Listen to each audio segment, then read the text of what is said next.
you came from the broker world, you know, working for the man, so to speak, and you made the transition later on to become an entrepreneur. I'm just curious, like that's kind of a big leap to make, especially having a full career in the financial services world. You know, what sparked you to work on your own, and what are some of the differences, you know, being a financially independent entrepreneur versus, you know, working for a bigger company? You know, what are some of the differences, and why did you do it?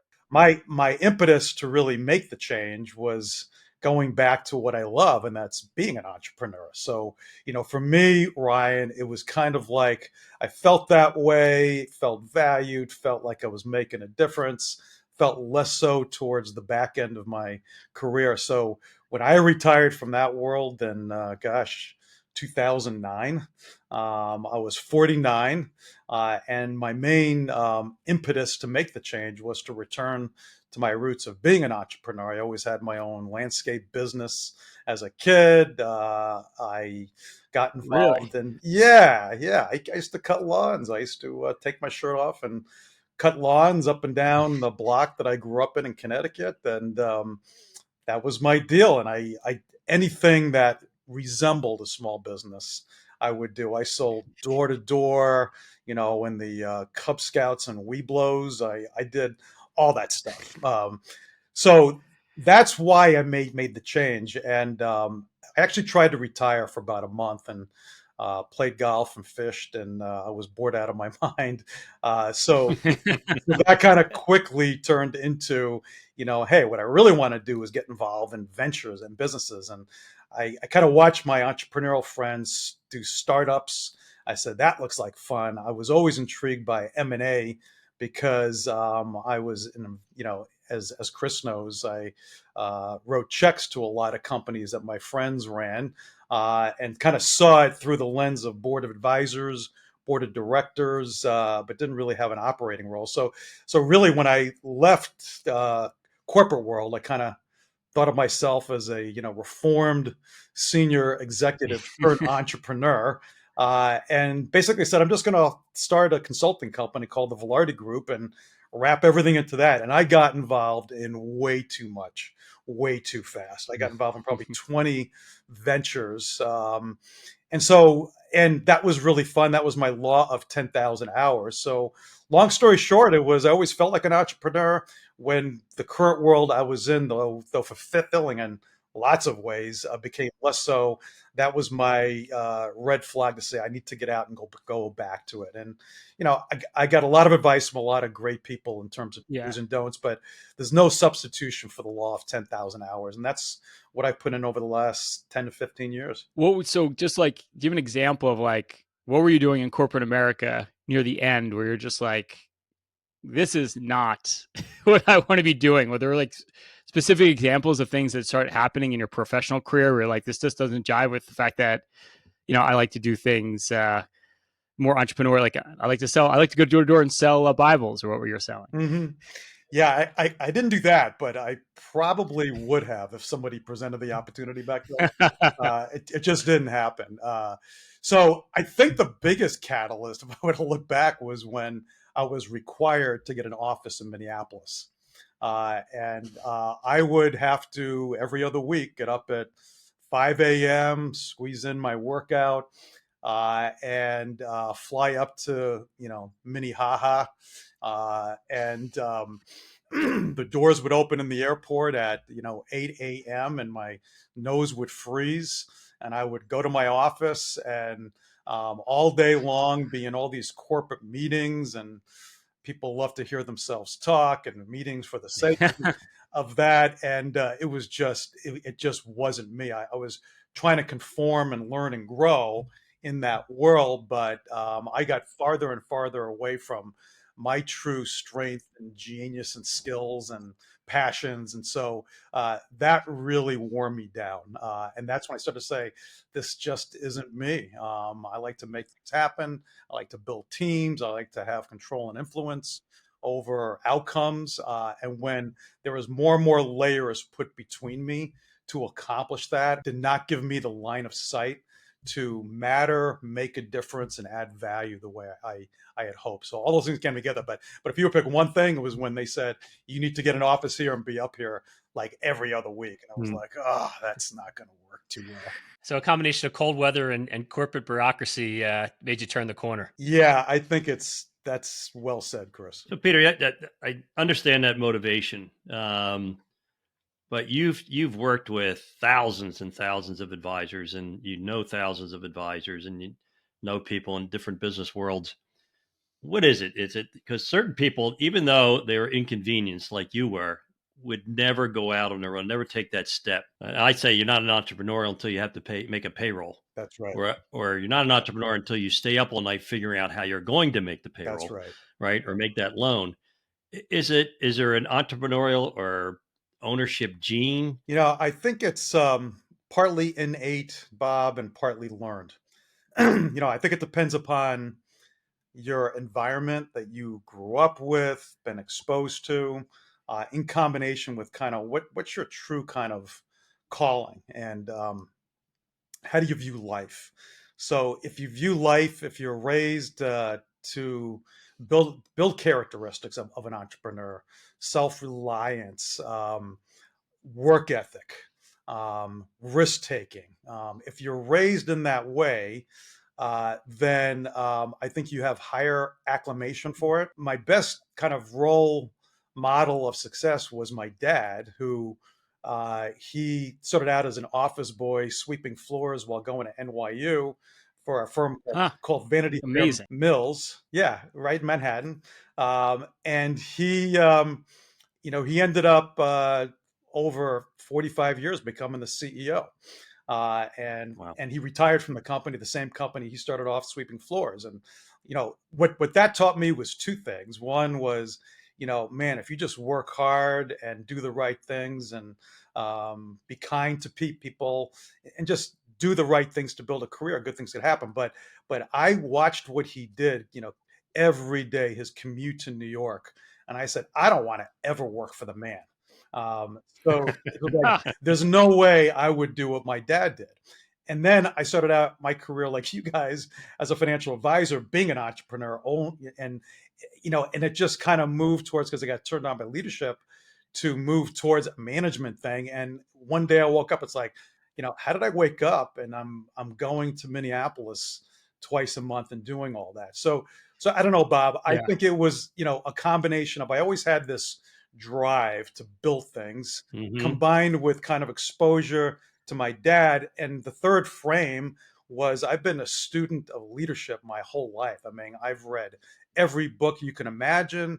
I've observed. I used to fish in the backyard for striped bass, for behind a house of a guy that owned a big company that became a gazillion-dollar startup in Westport. And I interviewed him about what led to his success. He was on his porch, and How old were you? I was probably 12, 13. Wow. And so I've always been fascinated by, how does somebody own this house with a helicopter pad on the ocean, Yeah. Westport, Connecticut. So I was like, whoa, I need to find out what's on this. What does he think about, and what does he do about what he thinks about? So all those things together kind of said, dude, you need to build stuff and you need to build teams. And when I was doing that in my past Yeah. career, it felt good. But then when I was unleashed, it became a lot more fun. And it is way more Yeah. fun right now. Well, I'm curious, what was the best advice he gave you when you interviewed him? What did he tell you that really planted the seed of how to be successful in your own life? It was the same advice. That's a great question, because it is one of the key things that I've learned in life. He said almost the exact thing that when I left my corporate career and became an entrepreneur again, what somebody who at that time was a mentor of mine, and it was the same type of advice. So the guy from Connecticut, when I was young, he said something along the lines of, whatever you think your plan is, it's not going to be that way. He said, Huh. he said, and he may have said it, or I may have thought it, but I was thinking to myself, man plans and God laughs, right? So I had a girlfriend say that to me once. Yeah, probably more than once for you, Ryan, right? So when I left my career, this guy, I was telling you, his name was Daryl. He said to me, he said, it goes, look, it goes, your whole life, you set goals, put a plan in place, help clients do that. Because at this stage of your life, do the opposite. And I said, what's that mean? It goes, look, Peter, you won't really get this until you do it, but put yourself in a raft and you're going down a river and there's rocks, and you certainly want to get rid of the rocks and navigate that and just keep going straight, but you're going to come to all these forks. It goes, your inclination will be to do risk assessment of each fork, all of that. What's the best fork? What's my goals? He said, don't do any of that. Just let the stronger current that goes out to the ocean pull you into that part, not this part. Because when you come to these forks, one part is a part of the stream that's going to go to open water and have a slightly stronger pull. It goes, just go along for the ride, have an open mind, trust the universe that people, connections, opportunities will present themselves.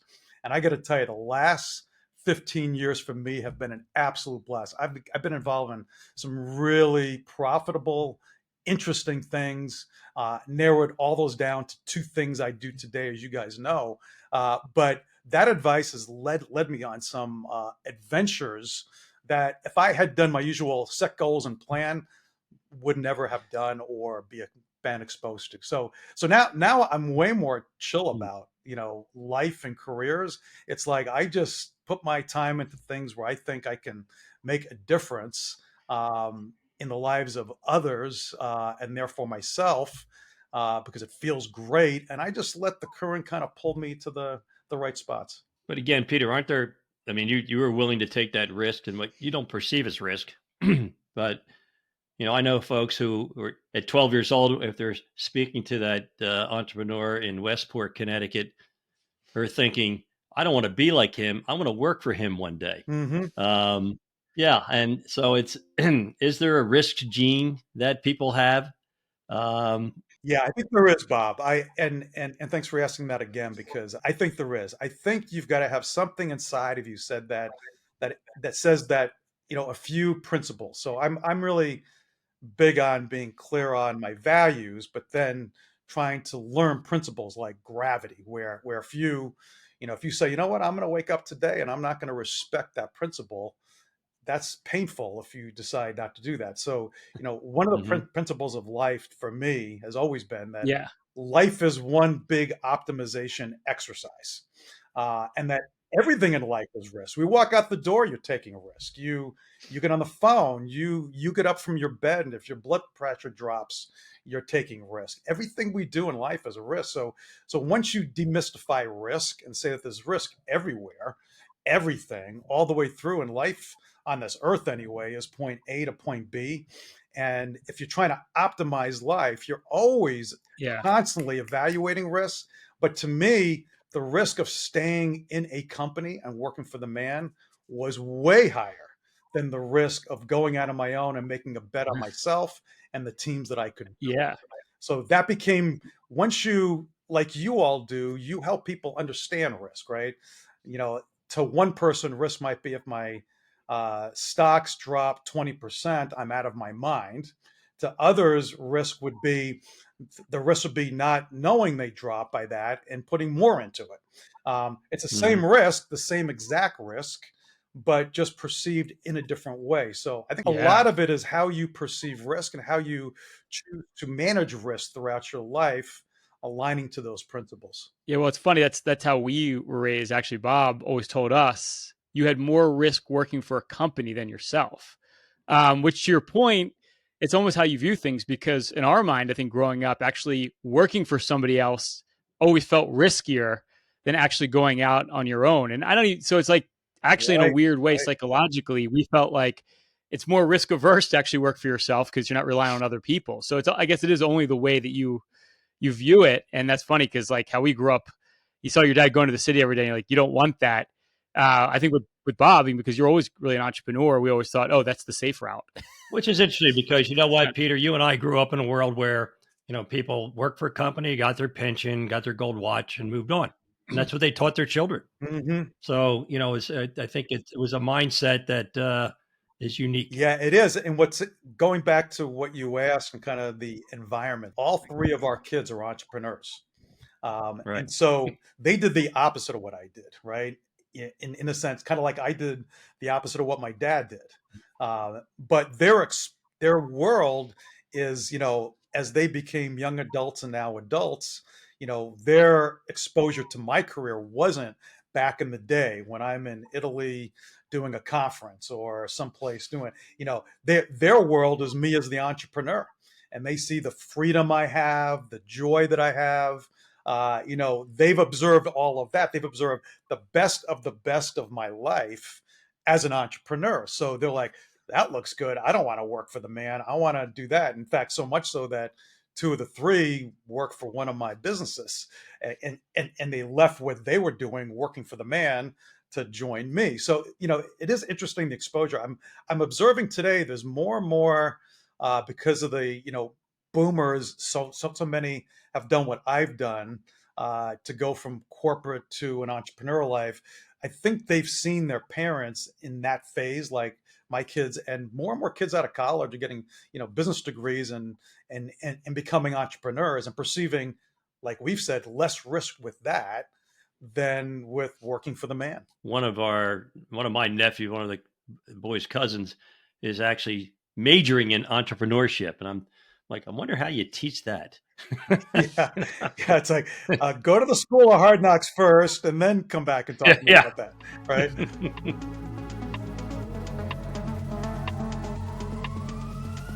Hey, hope you're enjoying episode 153, Pain Points of Wealth. Everything you hear on this podcast, along with some due diligence of your own, can help you get ahead financially, literally at any stage of your journey. But if you saved over $1 million for your financial independence plan and you want a more hands-on approach, Bob, Chris, and I now have a collective 75 years helping individuals just like you with your planning and investing. This is what we do every single day. We'll put together for you a total financial master plan. We'll do a bird's eye view of your entire financial life and hone in on every financial issue you need to address today. There's not a firm out there that will do this work up front. In fact, we'll build you your own personalized financial portal. We'll go through and look at everything you need, from an income plan for retirement. How do you draw from your portfolio? How do you take Social Security? We'll do a full deep dive of your total portfolio, look at your diversification. Have you had way too much money in the market? Have you seen your portfolio go up and down like a yo-yo? Or have you been sitting in cash, paralysis by analysis, can't figure out what to do? We'll put together a full investment game plan. We'll show you how to grow your wealth, tie it to your goals, but most importantly, protect it over the rest of your life. And we'll look at fees and taxes. Wall Street loves to sell you high cost, tax inefficient products, whether it's an annuity, insurance product, structured product, brokerage product. We'll do a deep dive of all those investments, show you how to reduce the cost and optimize your portfolio for taxes. It's not what you make, it's what you take. You'll get a full tax playbook. If you saved over $1 million for your financial independence plan, simply go to www.paincm.com/financial plan or click on the link below to see if you qualify for a free financial review.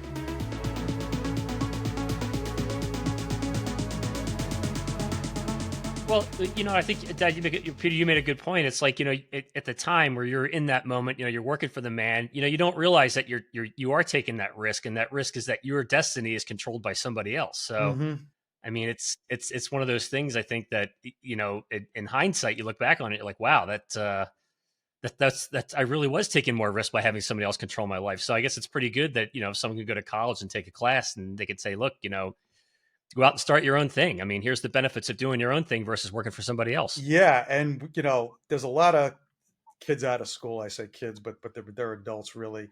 That seek out advice from folks like all of us, and and what I tell them is, do one of two things: work for the man, save a few mil, put some stuff in the bank so you have a background and a cushion, and then go out and do it.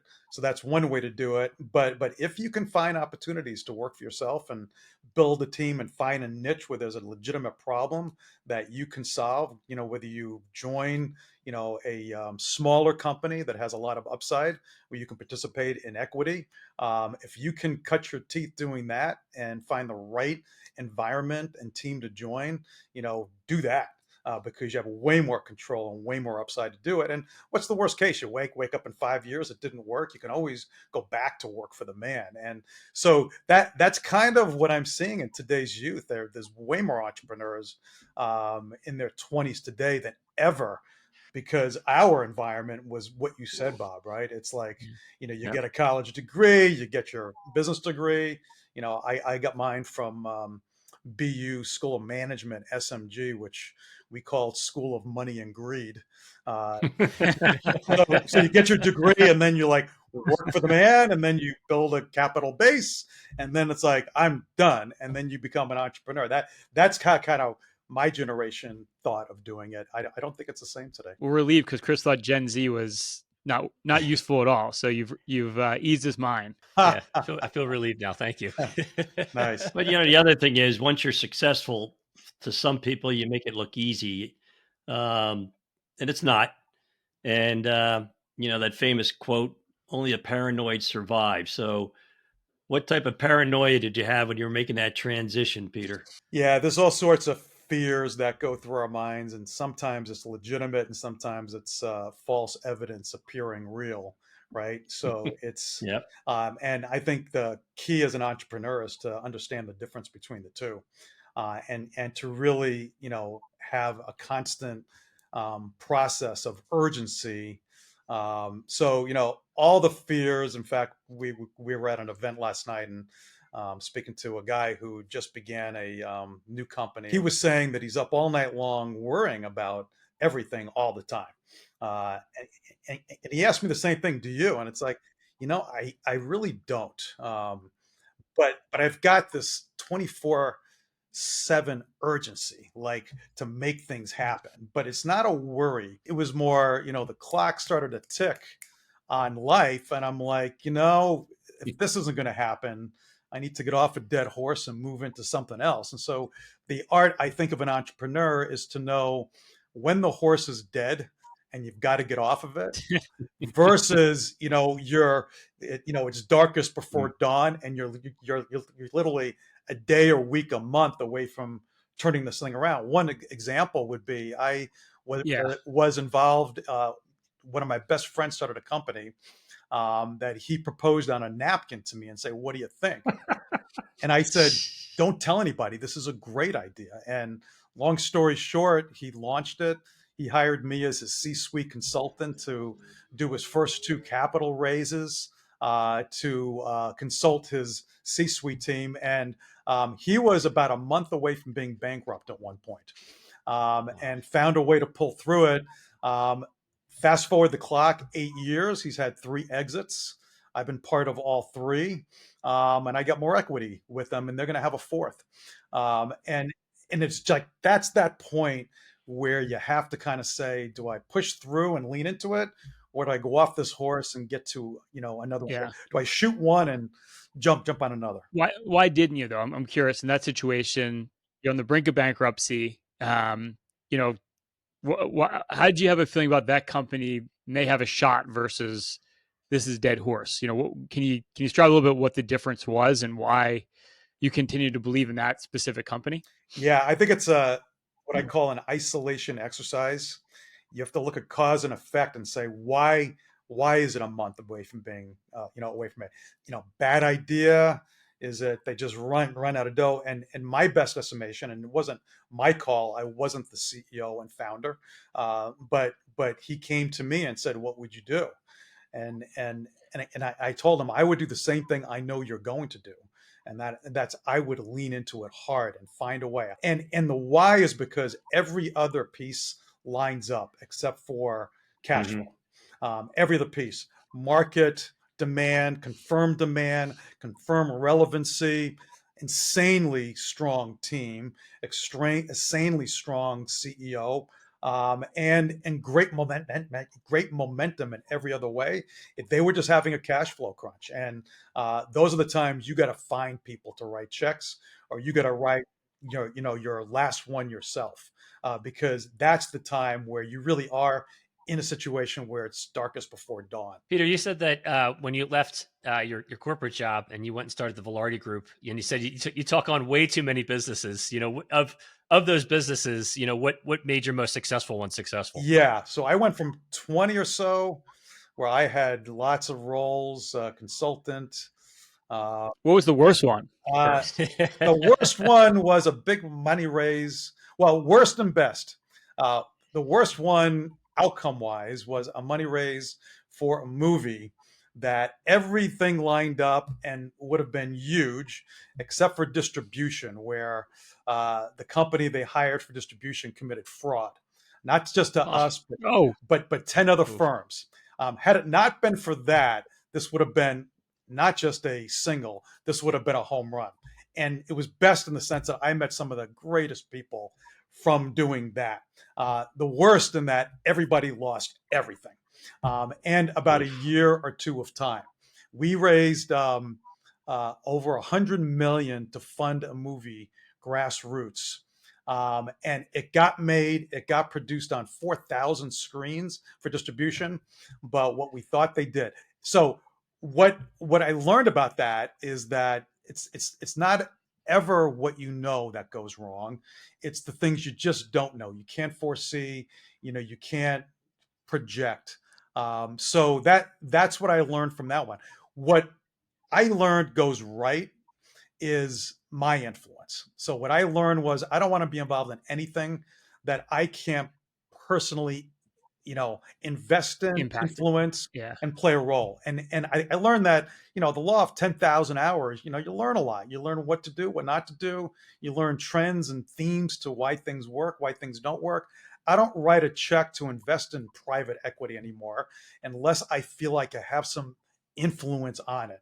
Board seat, advisor, operating role, because I just know that I now know enough to be dangerous, to make the call whether to get off the horse. And failure is a part of all of it. You can't succeed without failing. It's just an issue. You want to minimize those and optimize the others. And like I said, it's the art of, do I shoot the horse or do I get on a new one, or do I ride it harder? You just have to have enough experience, which there's no substitution for, to be able to make that call. Well, in that situation where, that distribution company committed fraud, I mean, that must have felt pretty devastating. I mean, how did you overcome that? Yeah, it was, Chris. And it was just emotional competence, right? It was just you saying, hey, that's just an event.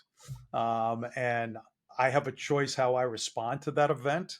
Here's my choice set. And my choice set was to say, hey, there was some good that came out of it, provided a great tax deduction.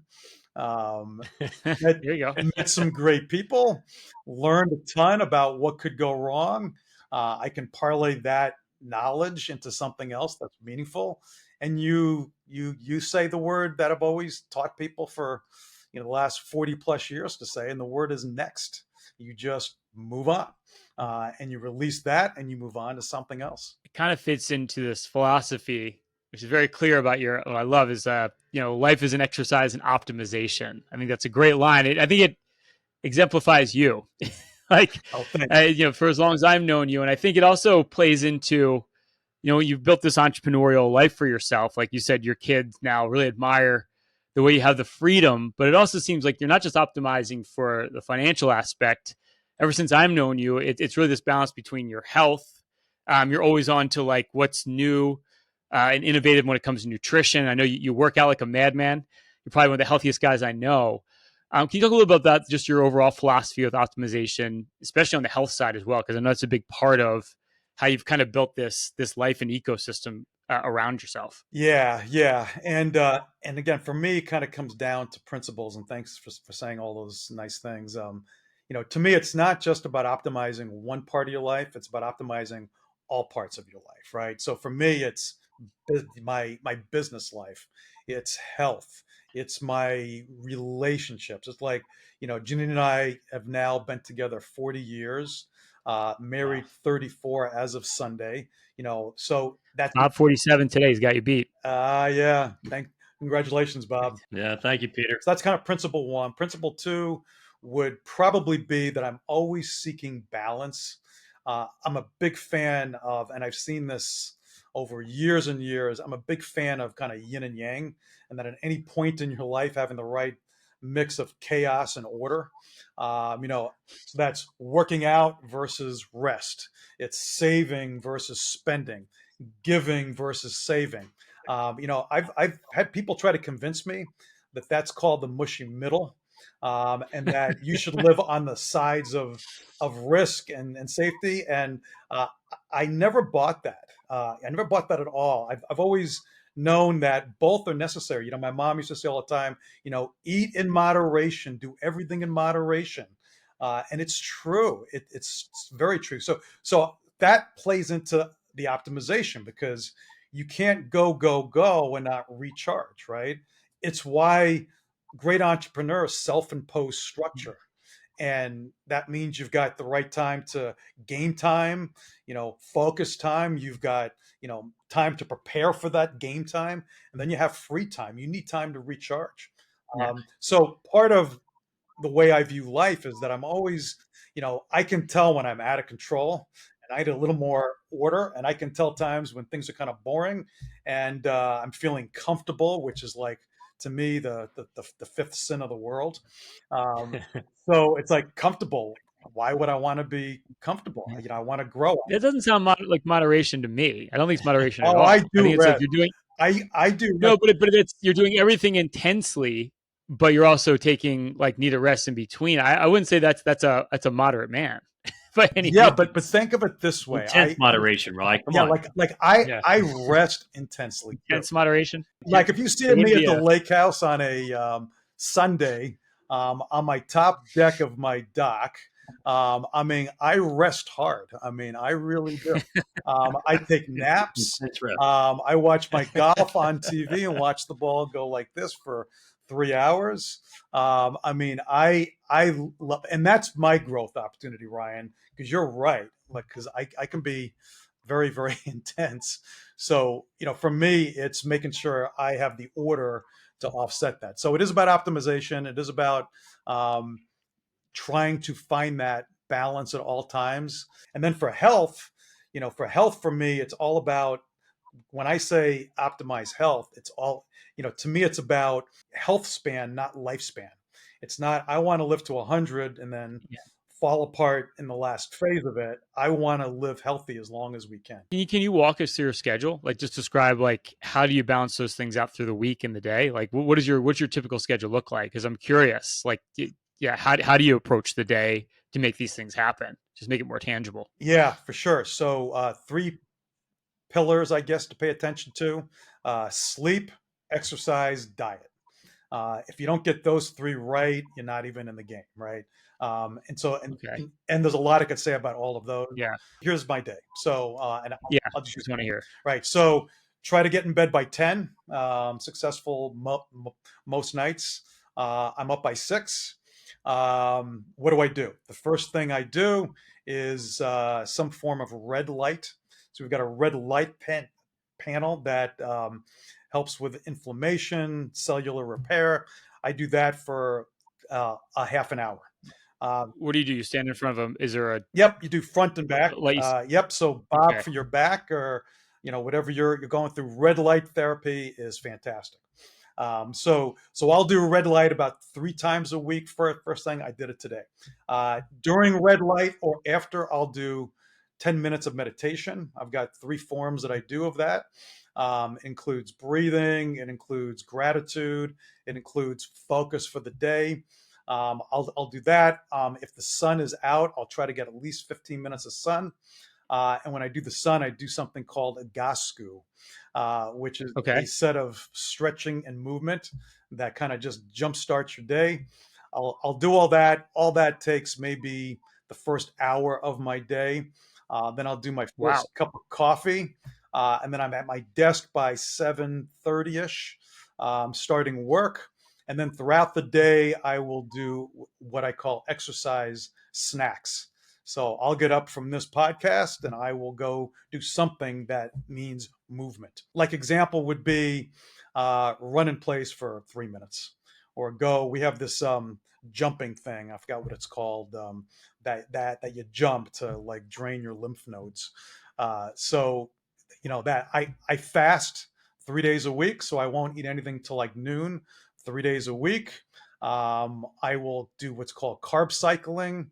I do supplements. We do cold plunge and sauna probably 3 days a week. And so that's kind of the Wow. routine. And I'll work out 5 days a week, 2 days cardio, 3 days weights, and I'll do one rest day a week. So, Peter, on the fasting days, are you just skipping breakfast at that point, or are you reducing all your other meals as well? Both, Chris. So one of the 3 days is kind of I'll eat right like my first meal 10:30, 11, but cut back and do calorie restriction in the day. And then the other 2 days I just won't eat anything until about noon. All And right. that's kind of what we do. And in there I fit in work, we fit in social, we fit in all the things that we all do in our life. But these have become habits.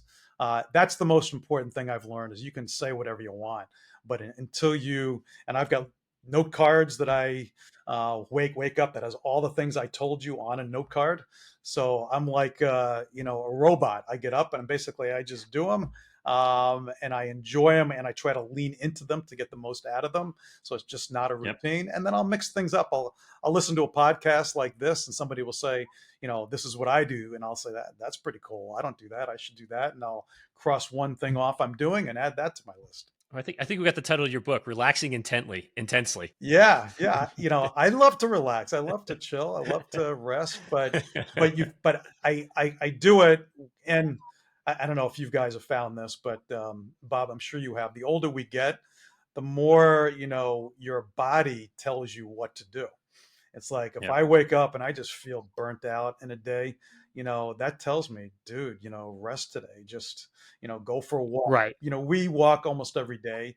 The days that I'm just tired, I'll just go for a walk, but I won't hit the gym. But Peter, you don't have my wife Denise who sets our social calendar. There's no such thing as rest in this household. Yeah, it sounds like we've got wives that are kind of cut from the same mold, Bob. I don't know if Janine's, if I've ever seen her take a nap in the afternoon. Let's put it that way. No, it doesn't happen here. So one question to wrap things up that we ask all our guests is if you could think of one song or album that you heard it for the first time, it changed your entire view of the world. What is it and when was it? There's a lot, but I would say Journey, the song "Don't Stop Believing." Hey, Great. When I heard that back as a teenager, I'm like, and again, you hear something and you interpret it through your own lens, right? But to me, it was like, don't stop dreaming, don't stop seeing the future. I've always had this innate thing. I've always had these movies in my brain saying this is how your life is going to unfold. Do it right, kind of thing. And so, for me, whether you call it God, whether you call it a dream, there's been this pull from me yeah. that has said, go out and make a difference, and don't stop your belief that you can prepare yourself for that to happen. And the last thing I'll say, because I think I told you the story, Ryan, but as you recall, I'm not really supposed to be here because when I was about one and we were in Columbus, Ohio, there was a flight we were supposed to take to New York for Christmas. And very last second, my dad just decided to drive instead. And it was a very spontaneous thing. And long story short, that flight, along with another flight, had a midair collision and everybody died on both flights. Wow. And I didn't really hear that story or understand it until I was a teen. And then as I'm studying all these successful people, my dad's sharing the story. I'm like, how come I didn't get this? When I was a kid, it's like, what? It's like I'm on borrowed time. So how grateful am I that to me, every day is a great day when I wake up. It doesn't matter. And so, and with that, to me, comes like this obligation. I'm like, I feel, morally obligated to do something with this life to help others, make a difference, matter. And it's always been in me. So that song kind of led to me saying, believe in that, acknowledge it. Don't discount it. Don't make more of it than it is, or less of it than it is. And so that would be my answer to that. Incredible. Did you ever ask your dad what the reason was why he decided not to go take his family on that flight? I have, because before my dad passed away 6 years ago, about 5 years prior to that, we played in a golf event, and every time I would take him to lunch and interview him and ask him things like that. And a lot of that I built into his eulogy. But when I asked him that, he said two things. One, he said, well, first of all, we had too many gifts that year to bring in the plane. We started to load them in the car. Like, we can hardly get them in the car to go to the airport, which is when he decided not to go. He goes, how are we going to get these on the plane? And we were young. I was less than a year old at that point. That was one. And he said, but the other one was way more powerful. The other thing he said was, I just had this gut feel that's what we should do. And, incredible. I get chills just saying that, right? It's like, again, is that God, the universe? You think about your own beliefs, but, to me, it's a voice, and he listened. What if he didn't listen? What if my dad was at a point in his life where he wasn't evolved enough to hear that and do something about that, So I thought that was interesting. Well, it almost goes back to that entrepreneur that lived near you when you're younger, saying just go with the flow, Right. Go with where the pool is. I don't know. It's kind of in the same vein. Yep, exactly. So yeah, so thanks for having me on today. This has been really fun. And thanks, Peter. We appreciate you, man, and we're inspired by your lust for life, is a way to put it. Thank you so much.